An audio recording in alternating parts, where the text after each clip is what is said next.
Well, hello, everybody. Welcome once again to another installment of my famous podcast, known to one and all as A Rebel Without Applause, coming to you, as it always does, from the Wood of the Holly, my movie studio apartment under the sign, overlooking the land of law, the enchanted land of law. And the music you hear in the background is the theme to my movie, The Solar Opposite, which I was fortunate enough to write and direct, and is available now to anybody with a computer. You can download it on iTunes Movies or Amazon Play or the YouTube Movie Pay portal. It's all there for you to take in and enjoy, and it gives you some cool insight into my life. It's about a comedian whose love life is a joke, and I have to say it's all true except for the happy parts.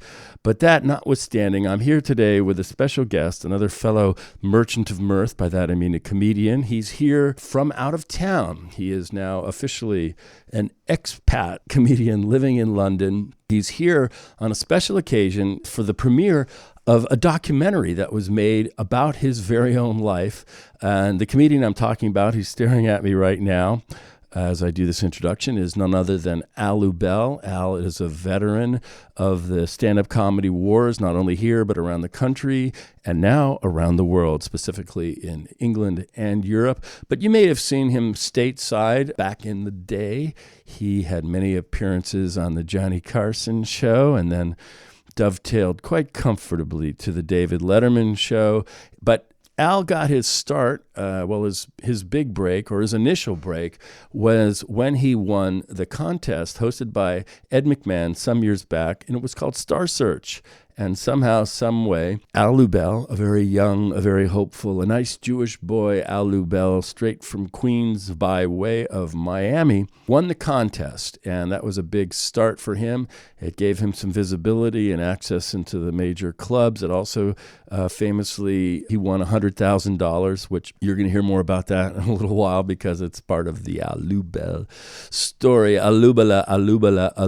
That's Al Lubel. He's here tonight. And thanks for listening in once again. And I'm going to use the powers of audio editing to transition as smoothly as possible into a conversation. And I hope you enjoy as we kick it around comedy-wise, story-wise, and otherwise.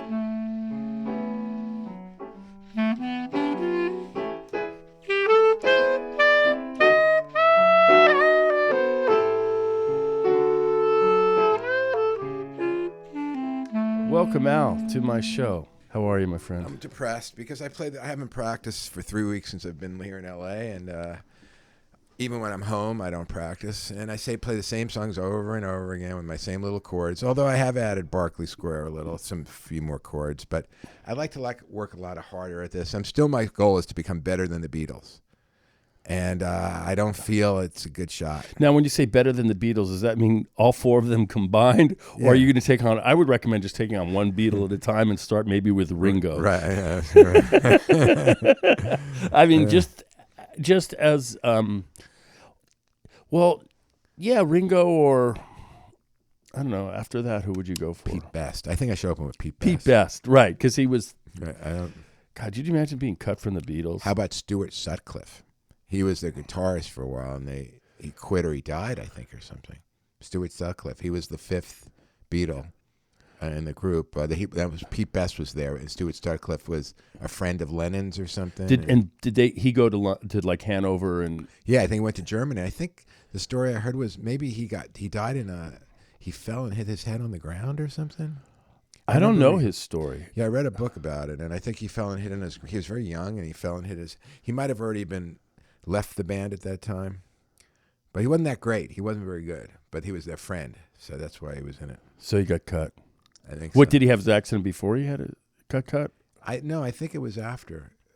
Yeah, because, I think he died from the accident. So if he died, he was definitely cut if it happened before. Yeah. Could you imagine, because these guys were started out as friends and pals, and when it started to get okay, we actually have some potential here, and you're just a friend, and you're maybe not good enough, we're going to have to cut you. Right, yeah, I know. How, that's when you know you're in the game. Okay, this is real. Yeah, I'm not so sure if he was really, from what I remember, I don't think he was that intent on being in the band. Like, I don't think he loved it that much, and I don't think he was that good. So I don't think he was that bothered that he wasn't in it. And I don't remember if he was cut or he voluntarily left. But Pete Best was. Yes, that must hurt. Yeah. Yeah. Pete wasn't the best. And yeah, supposedly I think Ring. I feel weird talking about this because I don't know everything, and I wonder if I could get sued for slander. Well, there's so many lawyers out there just waiting, like podcast chasing ambulance driver. They're podcast chase lawyers. They look for one slip up from the most obscure commentator who's making no money from what he does, and they just unleash. And you, as a lawyer, of course, would know these people. I'm very careful about what I say in this podcast because you never know when knock on the door. This is.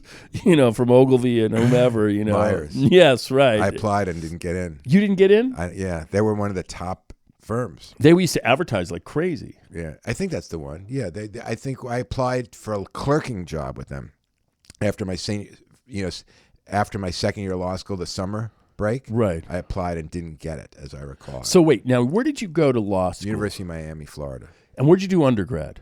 Psychology major. At the same place? Yeah, University of Miami. So you got into the same law school that I went, but I got accepted to some law schools and rejected from some. I remember rejected from Hastings, which is a very fine law San school. Francisco. San Francisco. Yeah. I got accepted by Nova, which is a law school a little north of Miami Beach and near Lauderdale. And there was one other one I think I got accepted to, but I can't. So I'm trying to get your story straight. And I mean, this is, when you went to University of Miami, was your family still living in Queens? And you went down to Florida, or no, they what moved? happened? Thank you for knowing I'm from Queens. How did you know that? I saw the movie, and I've known you for a long time. But someone pointed out, Rick Rosario, I believe, he works at the Improv. He was there. He said it never said where you were born. And although, did it say in the document? Like, I don't know if it said Queens. Did it? How did you know that? Like, maybe you already knew it. It bleeds borough, the whole thing. But does it bleed New York borough? I don't know any other city in America with boroughs. Right. So why does it bleed borough? What does you mean? How do you get borough from it? A very Jewish kind of thing. But Jews grow up in Philadelphia. Right, but I don't know if they're boroughs in Philadelphia. Now, why does it bleed borough? Where did you get borough from? I just like the homes, your dad, the whole I was born in New Rochelle, New York, in Westchester County. You were? Yes. Oh, I did not know that. But I grew up here. Right. Okay. In the land of law. Right. So, yeah, I mean, that was one of the things that just watching the movie, and of course, knowing you as I do, and you're this brilliant comedian. Really? You really believe that? Or is that what you say on a podcast? I say it on my podcast. Right. It helps, Right. First of all, to my listeners, Al Lubel, I just want to do a little background on you. He's a contemporary of myself in comedy. He's been on all the talk shows, from Johnny to David to Jay. You've had this long but career. have not been on Conan. Well, there's a cliff somewhere in this that you went over. I'm not sure when the cliff actually occurred, but you definitely, you had all these shots, none of which I had actually, So I mean, I was, and of course, for those of you who don't know, Al also was, I think the thing that sort of catapulted you into a different bracket was winning Star Search. Right, that's true. That was the first thing, yeah. Yeah, and that, like, with Ed McMahon, and I don't know, when was that, in like the 80s? 88. 88, okay. Yeah, and so that came with a big check of $100,000 winning, which completely rocked your world, and which was, it was a blessing in disguise, because it was that $100,000 that planted the seeds for your screenplay that's still waiting to be made. Right, because exactly. it's about your regret and agony of not buying the right house. Buying the right house in some fashion. I had it. I made the offer. It was accepted. And then someone told me, an agent, not a real estate agent, but a comedy agent, said, "You don't seem like the homeowner type, Al." It's probably true. I wasn't. But that was the last person. I always took the advice of the last person I talked to, and I backed out of the house. And of course, now it was an incredible deal then. It was like a 6-bedroom house in the Hollywood Hills, Queens Road. Yeah. Queens Road or Kings Road? It's like right above the Comedy Store. Right above the Comedy Store. 3 stories, 6 bedrooms. And you could pay, that was worth $100, like you could get that for $100. $300,000 in 1989. Okay, so 88, you made 100, so you had 200 extra, or you could put that down? I could have put 60 down, and I put 20% down, 60, and then the mortgage would have been, I forget, $2,000, or I could have rented out 5 of the rooms. I could have done it easily. Yeah. Not easily. I would have had to work the road, and but I should have done it. I backed out, and then 2 years later, I bought a house with my friend Bob. We split it in the valley, and it was a nightmare, and it was. Was it a nightmare because of the business part of it, or just living with somebody? It wasn't as good a deal, obviously. It was like $400,000, but we split it, and it was in Toluca Lake, and it only had 3 bedrooms. 1, 2, 3, 4 bedrooms, and we made the garage a bedroom, and then we rented all that stuff out.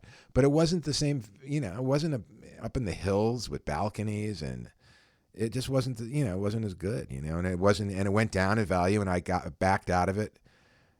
Bob let me out of it, but I lost my down payment by getting out of it like 2 years later.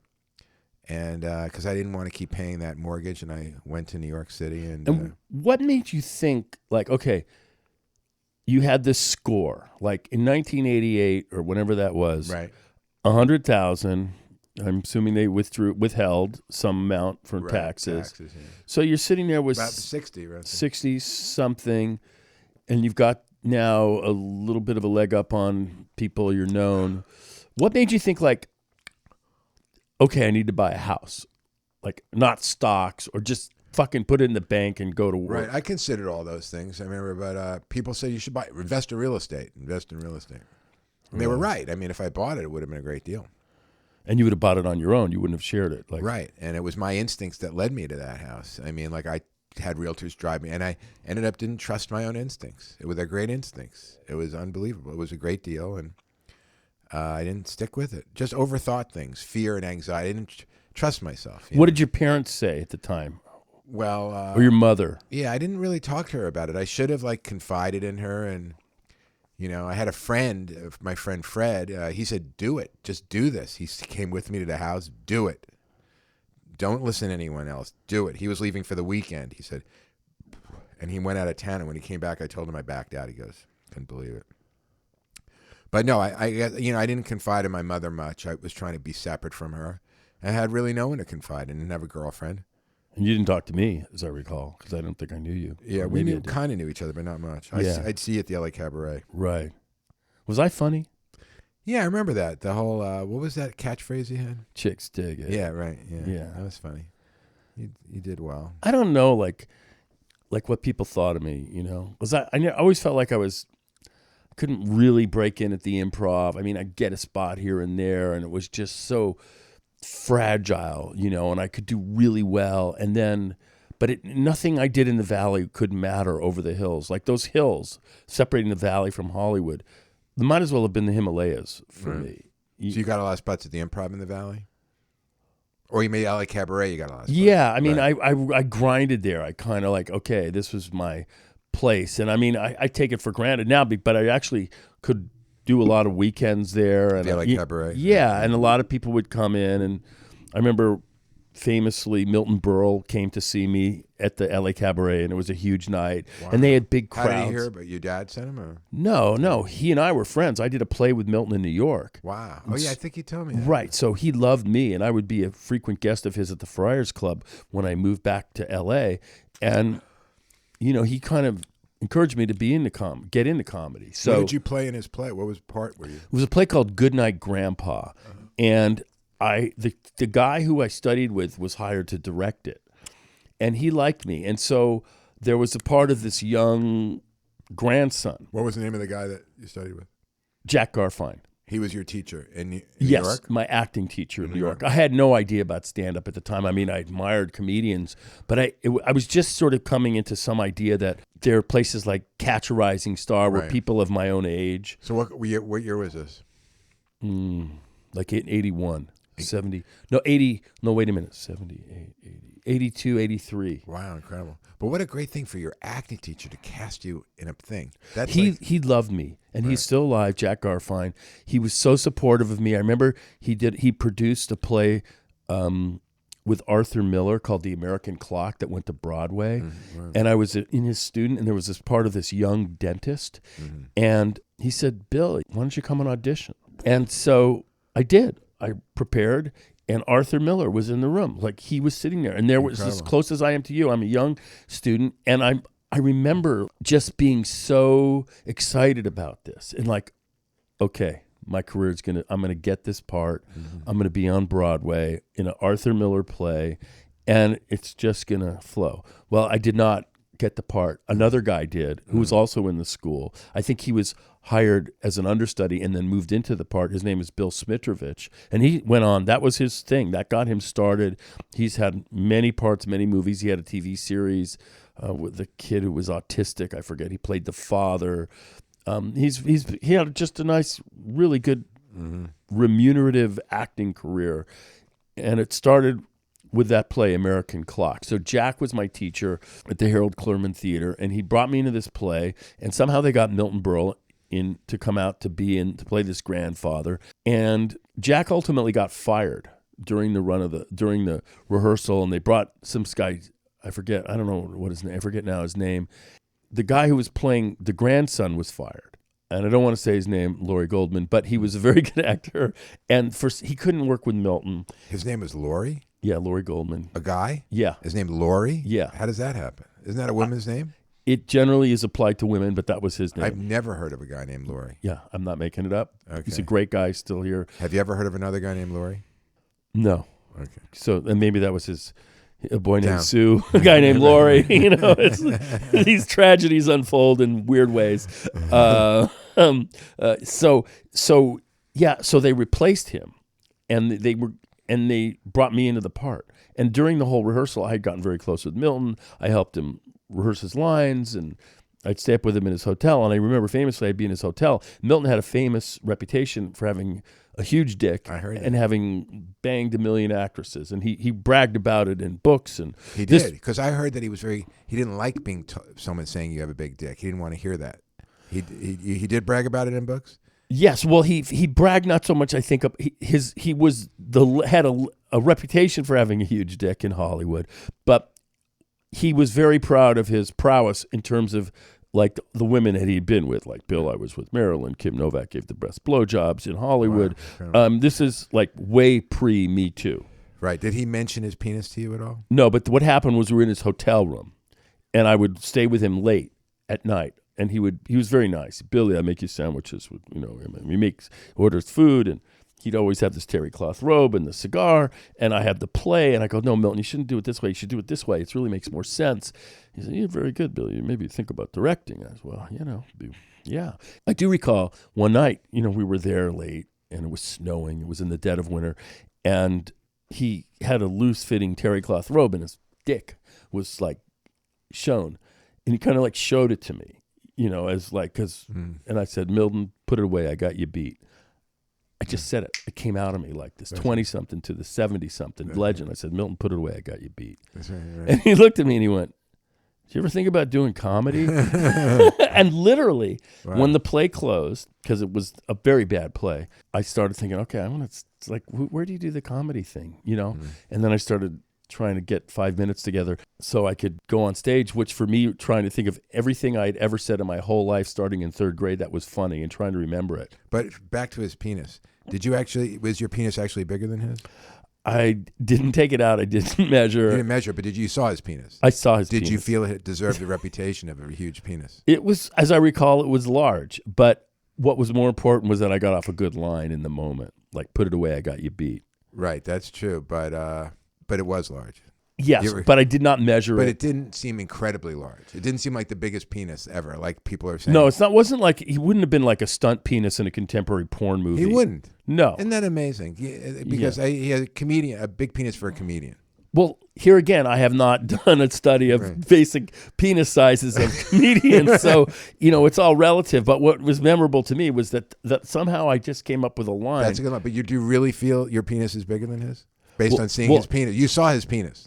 I believe I did, yes. You believe you did? Now your legal training is finally coming out. Right. You're like,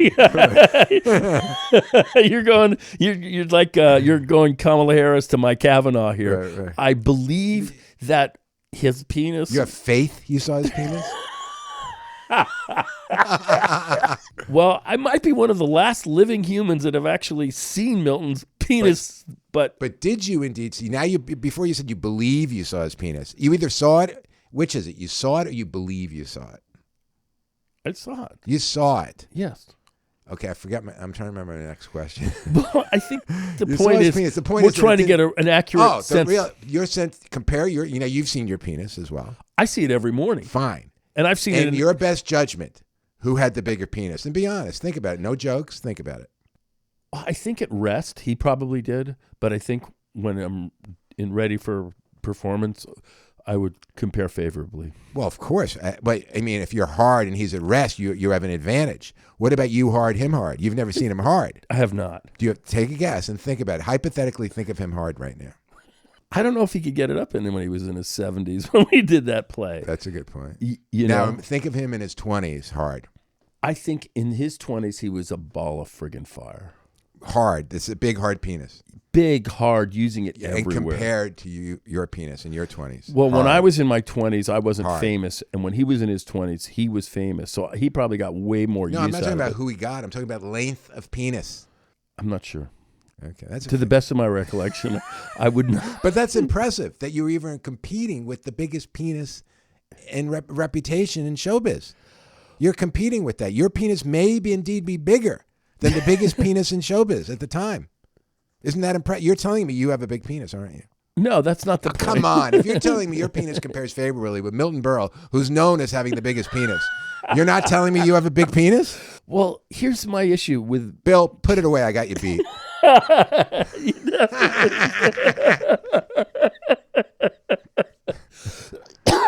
Yeah, I don't know, That's impressive. You must have a big penis, right? Are you willing to talk right now about your penis? You have kind of already. But are you willing to talk about... I was talking about him and that moment that sort of catapulted me into But I'd comedy. like to now know a little more about your penis, if that's okay. Do you have a big penis? It's healthy. I would think so. If you're comparing favorably Milton Berle's penis, you have a big penis. It does its job. I don't think it's possible. But come on, if you're comparing favorably to Milton Berle's penis, who's known as having the biggest penis, Milton Berle has a reputation for having the biggest penis, and your penis compares favorably to it. That's a big penis. You can't get around that. You can't have you can get around it. You can't have a small penis if you're comparing favorably to Milton Berle's penis. Is there any other way to see it? I guess I do, but it's not something I feel like I'm comfortable talking about the legend of his penis, but the actual penis size, it's a long time ago. This is in the 80s, so we're talking now 20. Not 30. 20 plus 40. Almost 40 years. Almost 40 years. So to the best of my recollection, Your Honor,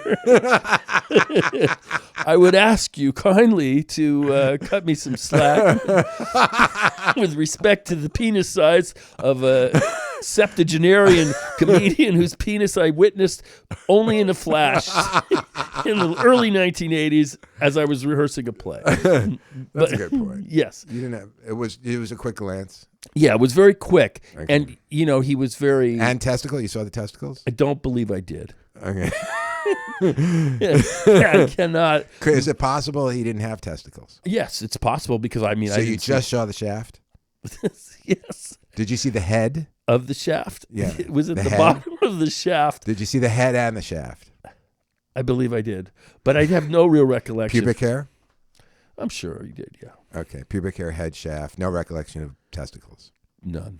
No. But a great warm memory of my friendship with him, which really was the first time in my life that I felt like, well, this is show business. Like, he's a star. I'm with somebody doing a play. I'm in show business. Right. That's amazing. And was he the star of the play? Yes. He was not just the biggest name, but he was the focal point? Yeah. It was kind of a memory play. This young son reflecting back on the life of his grandpa and this little domestic drama associated with it. It was supposed to be funny, and there was a really good actor in it named Lee Wallace who had been in a lot of movies, and My Can I apologize for a second? Go ahead. I was not listening to you.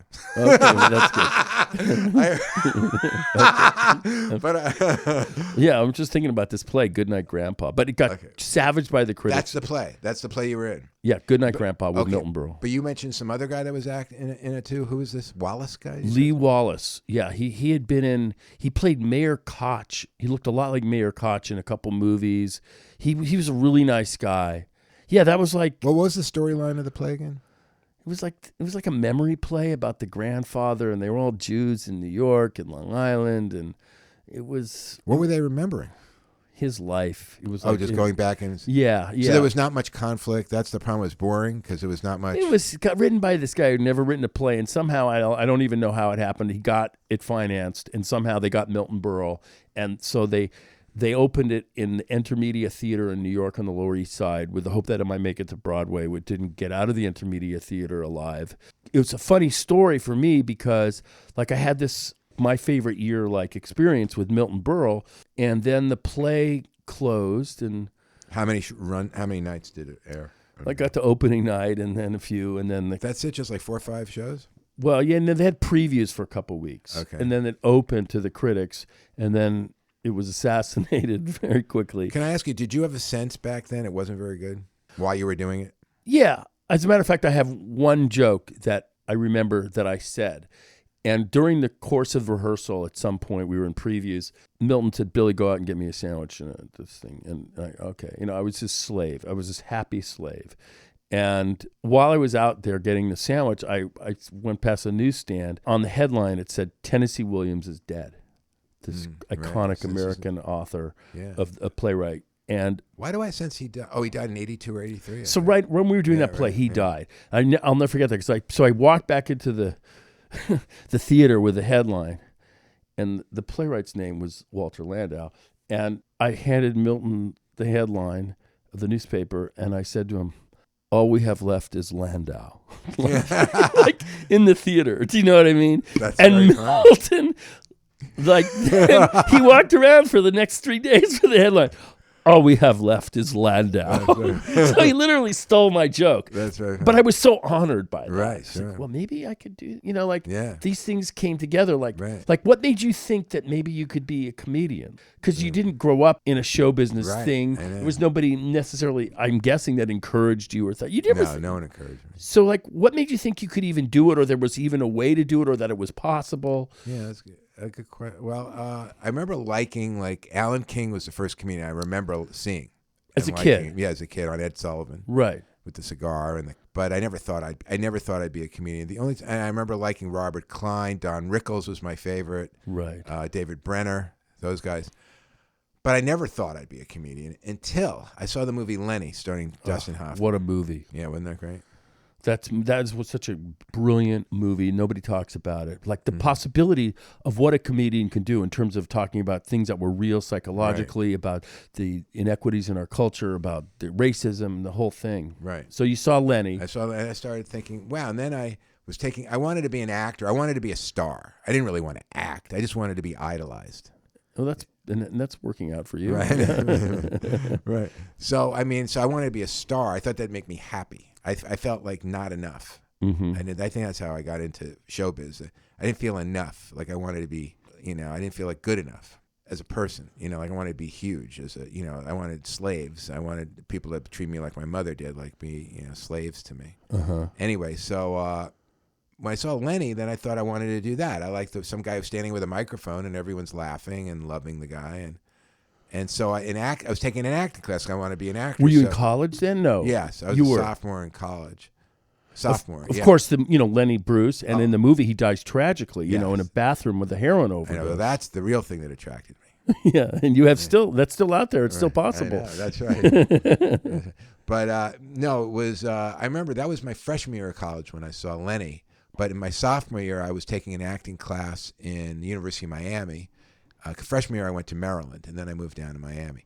But sophomore year in Miami, I was taking an acting class, so I bought a couple of Lenny Bruce albums at a store. Me too. And memorized. Me too. Memorized some of the bits. Oh yeah, Did you come? Yeah, I can't even say it anymore. But you know how we used to take the poison out of those words. That's right. Yeah. I didn't do that. I did the one. Did you come? Did you come good? Did you come good? He had like that background. Yeah, drum dig beat. it, like Right. dig. And he snapped his fingers. He had this kind of rhythm. That, it's interesting that you're talking about this because that had a huge effect on me. I saw that movie.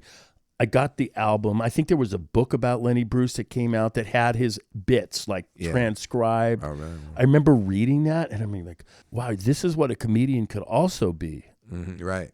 Yeah, Like, not just a jokester. Yeah, not just, and I don't want it to be Milton because I loved Milton even Right. as a kid. But like, well, there's this other possibility. Right. So you saw that and made you think like I thought that's like the coolest job in the world what he was doing. Right. No, the daring and the telling the truth, and looking back on it, I was not in any way ready to do that. I mean, I was just telling a joke would be terrifying for me on stage. Although in acting class, I was getting good laughs with his material.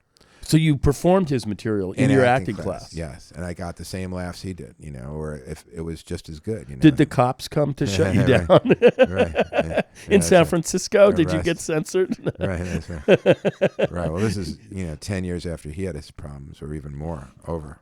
He was in the 64, 65. He died in 65, I believe. 66. That's when he died. 66. Yeah. Wow. But so that's interested me there, and then I kept pursuing it. And they had an open mic night up in Lauderdale, and I drive up there every Sunday. It wasn't for comedy; it was for singers, pretty much. But the occasional comedian would go up, and the host was ventriloquist Peter Michaels, I think was his name, and he was the host, and mostly singers going up. But I would try comedy, bomb horribly, almost every time. I started slowly learning how to do it. I went to the Comedy Store. Summer of '78. My friend Ross's sister lived out here, and so we went from Miami. We stayed at her house. First, I stayed before Ross got here. I stayed at there was a motel on Orange and Sunset called the Sunset Orange Motel. Remember that before it became it's like a burger joint. Right. But Sunset Orange, the prostitutes were outside. I remember I remember that. I was terrified when I got there. I was 21 years old and I'd never been to L.A. and I was all alone, and I didn't know I'd pick that. I just took a bus from the airport, and I just stopped somewhere. And you came here like, I want to explore the comedy scene or see what's going on here. I wanted to walk to the Comedy Store. So every night I would walk that whole distance from the Sunset Orange Motel, which is really near Highland. And I'd walk all the way up to the Comedy Store, and I'd sit there and watch every night for a whole week. It's fascinating. I saw Letterman. I saw Jeff Altman, Leno, all these people I'd never even heard of before. Right, because they hadn't really broken out, or they hadn't had breaks yet. And I remember one of the guys that stood out. I mean, Leno stood out to me. I remember he had a great joke on Star Trek, about how Dr. McCoy, always had that attitude, or Kirk would say, "Get me a Sprite, Doc," and I'm about doctor, not a busboy, Jim. That was one of his punchlines. But I mean, Letterman really stood out to me. I remember watching him, thinking he had great jokes, but he also was great with the audience, like super witty. And I remember watching him thinking, how can no one know him? Because like you said, I'd never heard of him. I said, how didn't people not know this guy? And then within, a few months, I saw him on the cover of Newsweek or something. He was going to be guest hosting The Tonight Show, and he was already Mr. Hot. The gap-toothed funny man, that's how they referred to him. So when did comedy become like addictive? Like, oh my God, I have to do this. When did it get its hooks in you? Yeah, that's a good question. Well, I was in law school, and I was driving up to that Fort Lauderdale thing. And, I guess, I moved out here from law school to... with a law degree. With a law degree, thinking that and passed the bar out here. But I figured I'd moved here because I wanted to be a comedian, and I thought it would be easier to do it here than in Florida. I could have stayed in Florida, actually. We had the comic strip had opened in Lauderdale. I could have stayed. I did a couple of guest spots there. But I wanted to be a star, I guess, so I drove out with my friend Bob, who from law school. The guy I met, or a guy saw in your movie. Yes, at the end of right. Bob Jacobs. You took the ride down Grand Canyon. Yes. Yeah, that's right. And that was on that cross-country trip. And so we drove to L.A., but instead, for some reason, we didn't live in L.A. We both got the idea, well, this L.A. is too intense. Let's go south a little. So we ended up in Newport Beach, an hour south. I think I was afraid. I was afraid to take the plunge in L.A. But you had a job as a lawyer. Not yet. No, I had no job. I graduated law school, and I hadn't taken the bar out here. I had taken the Florida bar and passed it, but I wasn't living in Florida. I needed to take the California bar. So I ended up taking that 6 months later, passed it. Bob didn't pass his. He failed like 4 times in a row. And he's on the Supreme Court now. Right. So I was afraid, I think, of the summer before, the summer of 79, after my first year of law school, I spent it at UCLA. I went to UCLA to get a taste of LA again because I'd been there 78 after, So 79, I'd go to the Comedy Store and watch all the time. And anyway, I never got spots or anything like that. Point is, in 81, I moved to Newport Beach. And then in 82, I started driving down to the La Jolla Comedy Store. And I met like Steve Odekirk, you know him. He's directed Ace Ventura too, and written a lot of great movies and whatever. So I met him and a guy named Dan Schickler, who was friends with him, and they'd take me around to all these clubs with them. And so I got really obsessed then with it, and from 82 on, and then like in 84, 85, I quit the law. I went full time in the fall of 85, like from November of 85 to June of 86. I was on the road every week. Because I started hosting at the Laugh Stop in November of 82. Which one? Finally, Newport Beach. Oh, right. They had one there. Yeah, and I finally got on there because I'd go up every night at a place called Bilbo Baggins. Every Tuesday they had again, it was mostly for all singers. I never saw a comedian there. And they didn't want comedians. But I'd get up there, and the crowd was conditioned to singers, right? And there was a shitty crowd. They were talking to each other because with singers, you don't have to listen, really, right? So they're all talking to each other, and I'm getting up there as a comedian. I sucked. I had no good jokes yet. And they sucked as an audience. And I liked that because I felt we merged. We both sucked. It's a communion of shittiness. Yeah. And I was actually grateful that they sucked because I wouldn't want them to listen to me because I had nothing to offer. So a funny moment was one night, by accident, I hit the mic switch and the mic was off. And I was so nervous, I couldn't figure out what the mic was off. So I'm talking in the mic and I start going, I don't know what happened. And anyway, because they couldn't hear me, they couldn't hear anymore who they were ignoring. And so it woke them up. They started looking over like, well, we can't hear the guy we're ignoring. Right. So suddenly they all stopped talking, right? And then one guy comes up looking, you turn the switch off, idiot. He flips it on. Now the mic's back. He goes back to his seat. I go back to talking. They go back to ignoring. So that was I had that one moment of attention because I fucked up, and then they go back to ignoring me. So my point is, every week I was ignored by these people. They're playing darts. Right. But I liked it because it gave me a chance to stand up in front of people. Oh, but somehow I developed an act by going down to La Jolla all the time. It was a great audience. You ever play the Comedy Store in La Jolla? No.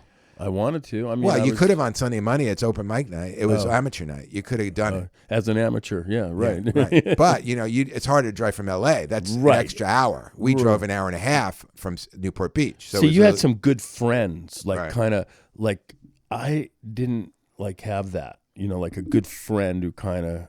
Right, hey, come on down. Yeah, not like just say open some doors, Bill. It's cool. Let them go on. That I had a terrible story that really it's in my movie actually, but it didn't happen at the Improv. It happened at the Comedy Store. And what happened was, I was desperate. You wait to get that audition for Mitzi. Right. In the original room. Was it a Sunday night or a Monday night? It was Monday, I think. For me, it was Monday. I auditioned there. Okay, so it was a Monday night. And so you would call, and finally, I got an audition. And prior to that, I had been not unlike what you had done, like hanging out in New York. I was like, oh my God, I'd go to the Improv in New York, and it was Silver Friedman. Right. And, I auditioned a few times and I made a few friends. I remember like Jerry Diner and just people like maybe Mark Schiff or I don't know, people like of my age. And I had a little cred because I did this play with Milton Berle. By the way, I'm trying to remember, Jerry Diner was... I think he died. Oh, yeah, I remember him. Wasn't he had the Professional Comedians Association for a while? Maybe so. He was a nice guy. Oh, Jerry Diner. I remember he played the guitar a little and... Maybe. I remember Jerry. I met him in New York 15 years ago. He was I nice guy. Somebody he did tell me. I heard he died too. Yeah, like about 5 years ago. I missed that I just found out about 3 years later, and we were friends. Right. You know what's weird is you get old, and there's people now on my phone, right, that are dead. I know. Like he died, but like I don't take them off either. Do you delete them? Not really. I deleted somebody that died recently. Right. On my phone. That's good. That's fine, and you're not going to hear from them. Yeah, but anyway, now I'm at that age where I know. People are dying actually of natural causes and they're younger than me. I hate that. So Anyway, my story was I met this woman there at the Improv, and I thought maybe she kind of liked me. Her name was Carol Siskind. I remember her. Yeah, she's kind of whiny. She had good material. Good material. Very kind of like she was good. I don't want to. I'm not here to trash her. I thought she liked me. Mm-hmm. So she probably is good. I bet she's still doing it. I don't know what's going on with her. So anyway, she comes out to L.A. and like so many of these kind of nebbishy women, she was adopted by Mitzi. What do you mean nebbishy? And by my silence, I don't want to assume that I'm agreeing with what you're saying. Right. Well, what they does were nebbishy just mean? they were nerdy? I think a little nerdy. Maybe they reminded Mitzi of herself. But there was a few of them. I don't, that she, all of a sudden she just loved. I mean, famously, Roseanne Barr too, and she was catapulted. But I do recall that my friend Dan told me he saw Roseanne back before she was discovered at MITS, and she would absolutely kill. So I mean, it wasn't like she was like not funny. I'm not. Right, yeah, right. And Carol, I guess, was funny. I'm not here to tell anyone that she wasn't. But she comes out here and she's like becomes like, and she was way above me in comedy. I mean, she was working at the Improv in New York and comes out here and has friends and referrals, and so she got in quickly at the Comedy Store and was one of Mitzi's favorites and would sit next to Mitzi during the auditions. And I'll never forget this. It was my night and I was auditioning, and you got, 5 minutes or 3 minutes, whatever it was. And I had done it once before and I didn't do so well. But that was my night. I went up there and it was just right. And I kicked ass. And Carol was sitting next to her and said to Mitzi, I know this for a fact, she accused me of stealing her material. Incredible. Like, I wouldn't even do stand-up comedy if I couldn't do my material. You know what I mean? It's like there's no reason to do it. Right. I'm not interested in telling another person's joke. It was my night. And Mitzi, I'm trying to recall exactly, so long ago, but then what happened is I was told to talk to Mitzi the next day. I got a call. Mitzi wants to talk to you. And so I didn't know what that was about, And so I went and I sat with her, and she said that Carol Siskin said that I was stealing her material. And then she looked at me, I'll never forget this line. I go, well, I don't steal material. I'm not even interested. She goes, well, I have to believe Carol because she's been on TV. And I go, Ronald Reagan's on TV. That doesn't mean everything he says is truthful. Right. Well, I was done at the Comedy Store. That was it. And I was going to be in. I knew it because it went well. And did you ever audition again? Maybe. Yeah, maybe some showcase spots and stuff. And it was just... Do you have any idea which jokes Carol thought you stole? Did you ever talk to Carol about it? I may have said something to her. You don't remember what she said? No, but I know because, Mitzi said it to me. Right.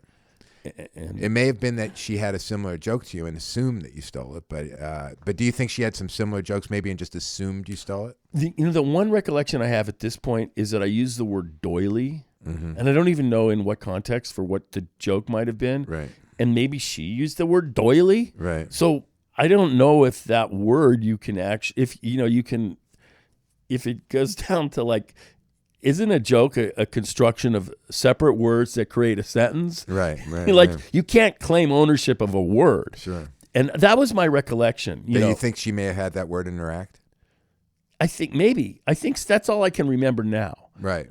Now, this is after the penis episode, so my memory should be more clear. But ironically, I use that. I have to believe Carol because she's been on TV. Right. And I put that in my movie, The Solar Opposite, because the main character gets in trouble for, like, suppose somebody spreads a lie about him. And he goes, well, I got to believe so-and-so because he's been on TV. Right. And that was like, I don't know. So that was my, I'm talking more. You never confronted Carol about it? Or? I may have. Right. But Hard it was, to remember. Yeah, I wouldn't. I mean, what am I going to do? I'm not going to punch her. Right. No, right. It was the kind of thing like a woman could do. Like, what am I going to do? Like, I didn't know what to do. But you did see her again after that at some point. Yeah. I mean, and did you never mention it to her? I don't recall, honestly, right now. Like, I don't recall like a scene with her like, God Right. damn it, how could you fucking do that to me? Right. And it would have been very hard for me to do that to a woman.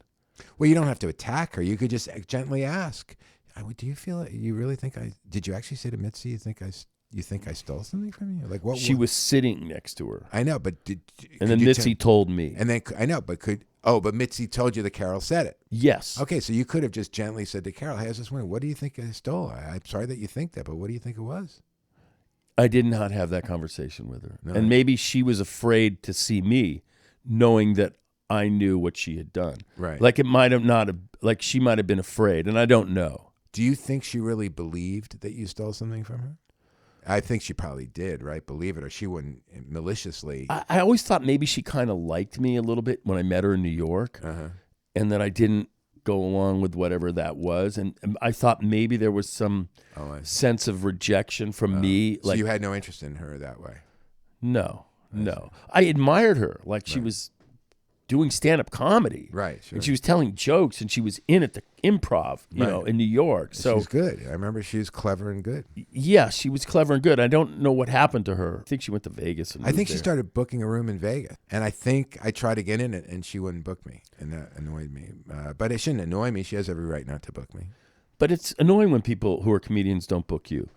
True, but every comedian has their own taste. I guess I wasn't to her taste. Or But it just hurts my feelings when I'm not booked. Oh, totally hurts my feelings, too.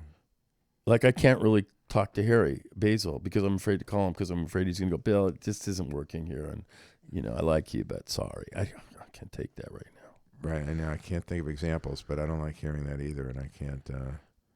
Yeah, I mean, the Comedy Store guy won't book me in London. There was a comedy festival in 2001 in Manchester, the Manchester Comedy Store. He's got two of them, London and Manchester. Was that your first trip to London? Yes. My first trip to England. To perform? Yes. You're like brave, you know, like go to London, start. I don't know if it's starting over, but it's like, man, I don't know. Like if I went there, like I don't know anybody, man. I go on a show, hey, I'm funny, could I do a spot? No. Okay, well, it was my 2-week trip. Thank you. Right. Well, yeah, I actually was very scared the first time. Well, I went, Manchester wasn't scary because I was booked for the week. I was getting paid. They flew me out. I had my manager at the time sent me there. Wow. So I wasn't scared for that. But I was terrified in 2013 when I spent my own money to go to London for the first time. And I only had 2 gigs lined up, 2 little 50-pound gigs. But I was going to lose money on the whole thing, because I was going to be there for a week. You remember that? Well, I remember you talking to you about it. You know, you're going to London and, you know, whatever. I was scared. I was actually crying in the car on the way to the airport. My friend John Borches, you know Borches? I know John. Yeah, I love John. He drove me to the airport. I actually started crying in the car because I was scared to go to London alone. Can you imagine that?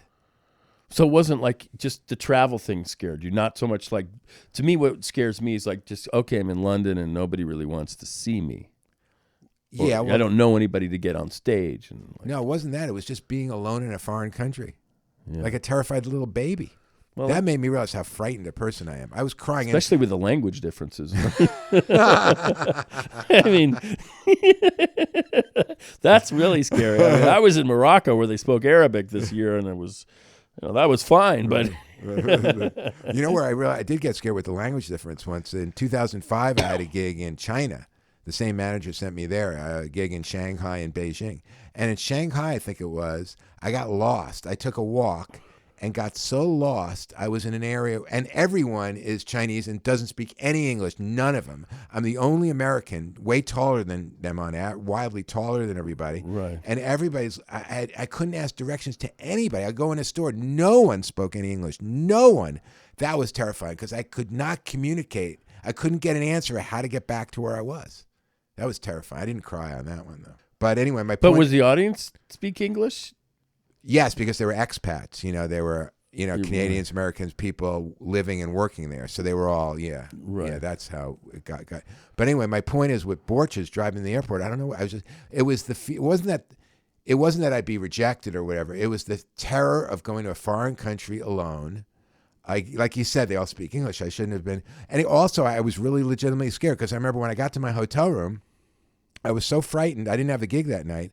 That night, I called some guy I met at the Montreal club I played a few months earlier, he wanted to try to get me a special or something. I don't know. All I knew, I called him just to talk to him. And for 45 minutes, he calmed me down and relaxed. Just relax, Al. It's going to be okay. Because I was scared in my hotel room in London, terrified, like a little child, like scared in this foreign country. And I did finally have the courage to walk around outside a little. I tried to go to a restaurant. And then the next day I was fine.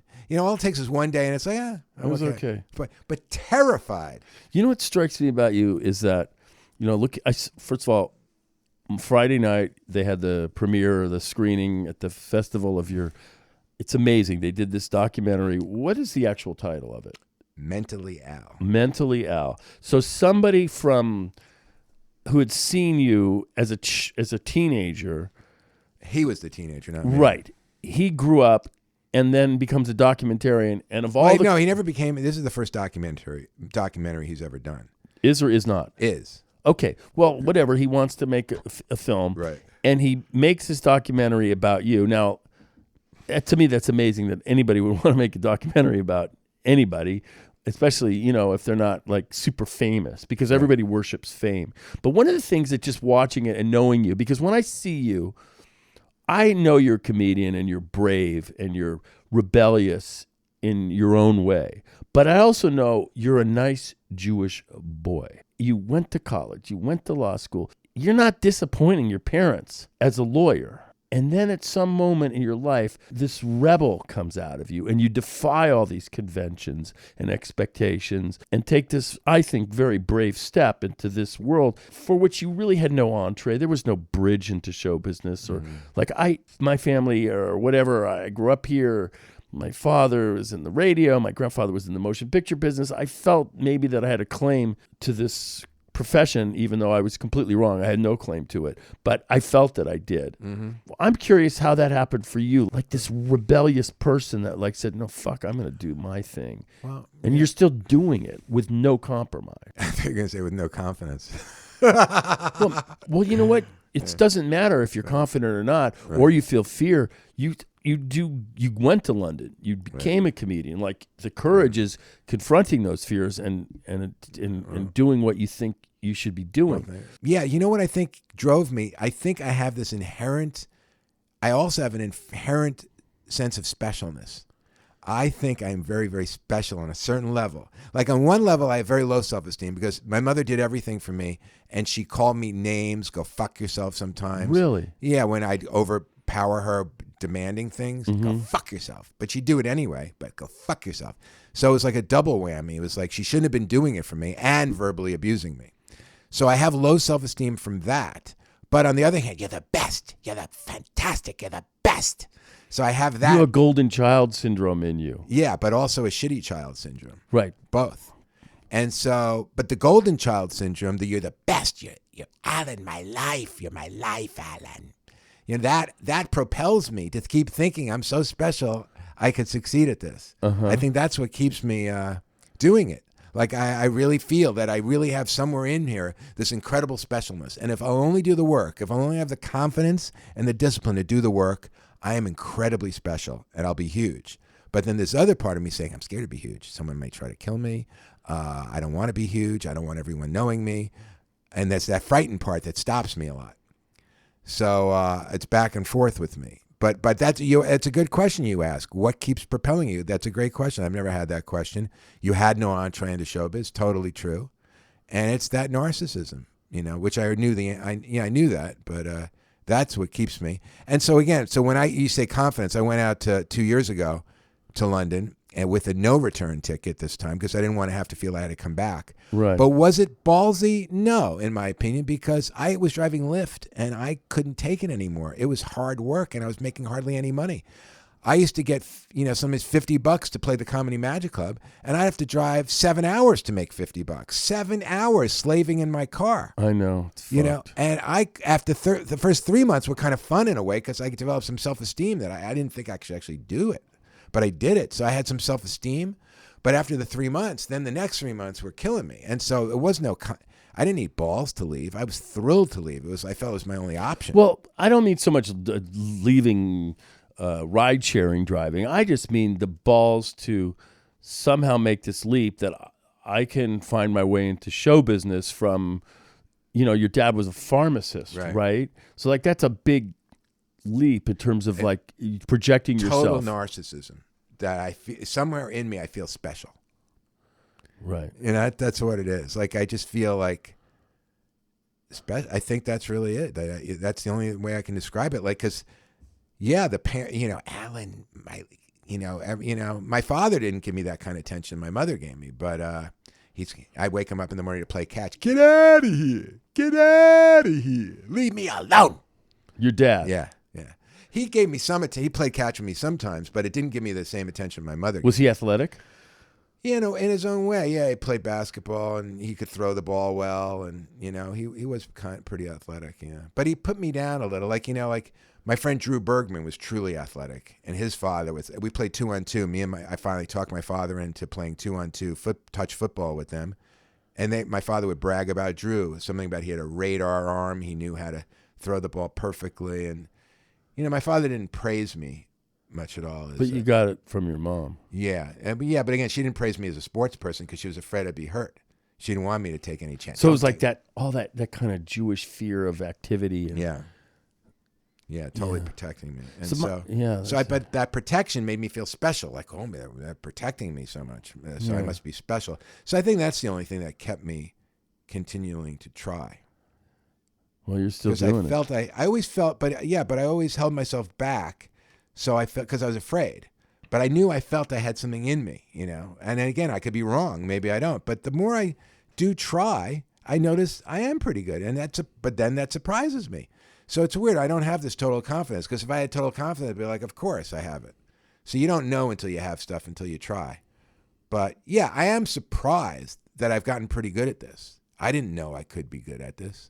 And I didn't really even want to be good at it because I just wanted fame. I didn't really care about being great at something. So when were you disabused of that notion of just wanting fame? And it seems to me like if you wanted fame, you might have shaved or like dealt with things that people do who really want to be famous. Like they're into packaging, right? Like the package, the fame package.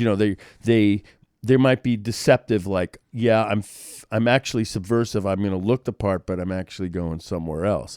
So at some point you made a decision internally that really maybe it isn't fame. It's really about this psychic journey of self-reflection, self-expression, and reflecting and seeing how it reflects back from the public or the audience. And not really, it doesn't seem to me you're really that motivated by fame, because nothing you do seems to, unless it's an accident, you become famous accidentally. Right. You just want to work. I changed the fame thing. Yeah, I know. I did. Somewhere along the line, I thought it was stupid. Like you had a taste of fame. Like you were a star. You won Star Search. Right. I could see that in you in those early shows. Especially when I saw the documentary with you on the Tonight Show and the Star Search. Yeah, this is a young person who wants to be famous. Right. But I don't see that now, really. I mean, not that you would not accept fame.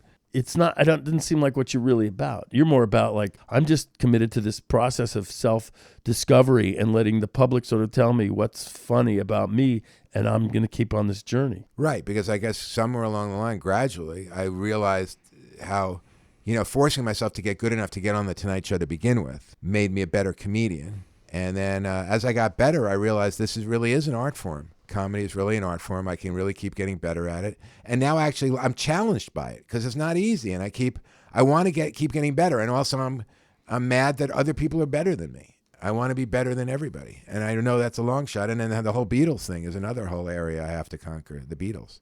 So. Well, you're in London. Well, you've got some big mountains to climb, and you're going to London tomorrow, right? Right. So you can get back focused on the whole Beatles thing. And that will probably be, that's another mountain to climb, and maybe you can tack another lifetime onto that. But I know. It seems like, this is sort of my mantra, and for me, and this will sort of maybe somewhat be a closing thought, is the price of ignoring who you are is higher than the price of being who you are. Mm-hmm. So you might as well be who you are. Right. Especially being Jewish, we don't like to pay too much of a price. Right. Yes, as we negotiate it, work it down, whatever. And so you're just like being who you are. Right. But again, it takes time to figure out who you have to have relax enough to be who you are. You don't know who you are until you start doing things. You have to just do things and be truthful to yourself. But what were your impressions of the documentary, actually? Well, it's a journey into Al. Mm-hmm. Similar to my solo shows, right? Any different than that, or? Well, I mean, it has the flourishes of the director. You know, he's editing it and he's crafted it. I thought it was really good. Mm-hmm. I thought it kind of like it turned you into kind of a legend. Like, what do you know about? Like, yeah, this guy. But do you know about Al Lubel? You know, it was almost like that Broadway Danny Rose. You know, they're talking about this. Remember that guy? You know, what about Al Lubel? Oh my God, Al Lubel. Yeah, you know, with Kevin Nealon and then Sarah Silverman and Andy. Oh, Al Lubel. Yes, yes. You know, that it was almost. You know, it kind of like conferred upon you a certain kind of legend status. I mean, because I feel like the director feels that way about you too. You know, and I thought it was good. It's sad too. In what way? Well, it's melancholy, you know, because there's shots of you kind of limping down the street in Hollywood Boulevard with the long lens like Midnight Cowboy, you know. Where's John Voight? He should be right next to him. You know, like the Razzo Rizzo, whatever, you know. Right. You know, I'm waiting for the music from that great theme. You know, this brilliant comedian lost in the crowd. They just needed, you needed to walk by billboards of other comics, you know, or being shot into the friggin' stratosphere. You know, there was the sequence where I guess it was Atlantic City where you struggled and they put you in the middle spot. Like for me, that would have been like suicidal, like because I would be puffed up with all the ego of being a headliner in Atlantic City and like, oh, I'm the guy, and then no, Bill, we're gonna kind of the other guy, we're gonna, you know, like you just were very graceful about that. Like for me, that would have been like devastating because it happened once in New York. It happened to me before too. Maybe that's why I was a little more I was graceful about it, because it had happened to me before. Yeah, I mean it's and it's funny because you didn't see the other comedians act, but you could tell they were like energy guys. Hey, you know, and then, like generic energy guys. And well, I don't want to attack them. I didn't watch their acts in full, but they had some clever. The little I looked, but they had more energy than they're better for that room. Right. Well, whoever, they're just. I mean, yeah. I mean, it's not a reflection on them. Anybody who's doing stand-up comedy successfully for money and venues, they've accomplished something for better or worse. Right. Just to be professionally mediocre and survive on stage and being able to not get fired. Right. That takes a lot of work. True, but I wouldn't call them mediocre. I mean, I don't even know if they are. I mean, I have no idea. I would say they were good. That when I watched a little, they were good. But it's my fault that I didn't. I think now I could play it.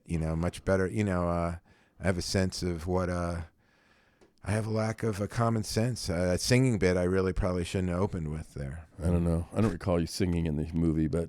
Oh, in that stage. Oh, right, when you start. Well, there's certain comedians that like to, I forget what his name was. It Norm McDonald, one of those guys. Like some guys, okay, they get on stage. I'm not saying this is you, because it's not. But they go on stage and they want to dig a deepest fucking hole impossible. And now I've trashed the first 10 minutes of my act, and now let's see if I can climb out. Right. Well, I wasn't trying to do that there because I needed the money. Yeah, you need to succeed. I want to succeed on stage. I don't want to fail. I hate bombing. It's too painful. No, I know. But the weird thing is that singing bit can work really well at other rooms. I just didn't. Back then, I didn't have quite the confidence in it. That was 3 years ago. I've made it better in England. But it still are some rooms in England I would not do it. I've learned my lesson. I've grown up a little. There are some crowds that singing routine is not right for. And so I've learned my lesson. So lately I haven't even been doing it anyway, my point is that I don't. What is my point? I don't know. But you were saying the Borgata thing. Yeah, that was. Oh, you said you thought I handled that well. Yeah, like I would have. Like that would have been devastating for me. Right. And then it's memorialized in a movie. Like fuck this. No, I like the fact. I don't know. There's a part of me that's attracted to failure and pain. I like it. Yeah, well, you should be thrilled because you're just living in it. So, right, not necessarily failure. I don't think failure. Our country, our idea of what success is so horrible. Right, I know. If it's not financial remuneration and celebrity, I mean, we're living in the toxic sort of result of those belief systems with, Trump, the PVP. He's the manifestation of the shallowest sort of idea of what success is, and we live in we're tormented in the shadow of it. At least I am. So. Well, this is why I like England. It's less about that. It's more about being good. At least in the stand-up world, it's about, no one's like getting the sick. Some people get shows on TV, but it's not all about, did you get a show and who's your manager and they're much more subtle about it. And it's an art form to stand-up that they care about how good you are. Not here. I know. Yeah, it's all who's your manager and what have you been on, what shows, and I find that really brutal for me. I don't like that energy. I don't like that energy. I've suffered for that my whole life. Yeah, that's why I like England. You should check out England, man. I like it. It's like it's for the art form, and I really like the. I remember I was surprised. Like 20 years ago, some friend of mine said to me, "You're an artist," and he saw it in me that before I saw it in me. Me too. But someone told me that you were an artist. I didn't see. I saw it. I didn't see probably it. The right same away. friend.